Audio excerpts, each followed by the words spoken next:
ধানমন্ডির সুরভি স্কুল সুবিধা বঞ্চিত শিশুদের শিক্ষার এক আলোকবর্তিকা। প্রতিবেদক সাংবাদিক মোহাম্মদ ফিরোজ হোসেন। আসসালামু আলাইকুম। ধানমন্ডি সুরভি স্কুল সুবিধা বঞ্চিত শিশুদের শিক্ষার এক আলোকবর্তিতা। প্রতিবেদক সাংবাদিক মোহাম্মদ ফিরোজ হোসেন।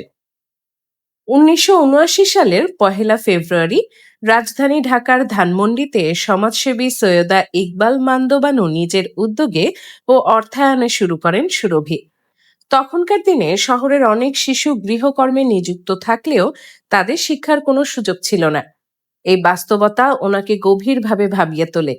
সেই চিন্তা থেকেই তিনি শিশুদের জন্য ধানমন্ডিতে ছোট এক স্কুল শুরু করেন, যেখানে প্রথম ছাত্র ছিল শানু নামে এক শিশু গৃহকর্মী, যে তার বাসায় কাজ করত।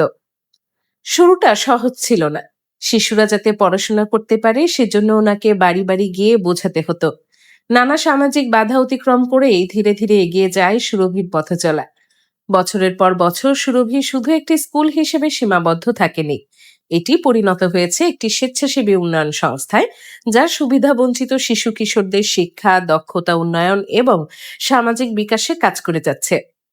সময়ের সাথে সাথে এর কার্যক্রম দেশের বিভিন্ন এলাকায় বিস্তৃত হয়েছে এবং লাখ লাখ শিশু শিক্ষার সুযোগ পেয়েছে। সৈয়দা ইকবাল মান্দ-বানু শুধু একজন সমাজসেবী নন, তিনি একজন লেখক, কবি ও চিত্রশিল্পীও। সমাজসেবায় অসামান্য অবদানের জন্য তিনি 1995 সালে স্বাধীনতা পদক লাভ করেন।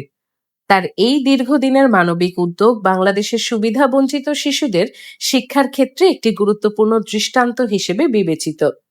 মাননীয় প্রধানমন্ত্রী তারেক রহমানের সুকন্যা জাইমা রহমান এই সুরভি স্কুলে গিয়ে শিক্ষার্থীদের সাথে মতবিনিময় করেন এবং তাদেরকে পড়াশোনা শেখান। আজ প্রায় 5 দশকের পথ চলায় সুরভি প্রমাণ করেছে একজন মানুষের আন্তরিক উদ্যোগও হাজারো শিশুর জীবনে পরিবর্তন আনতে পারে। আমি ভয়েস বাই ডানা। এতক্ষণ দৈনিক সকালের দর্পণের সঙ্গে থাকার জন্য ধন্যবাদ। আবারও দেখা হবে নতুন খবর নিয়ে। ভালো থাকবেন।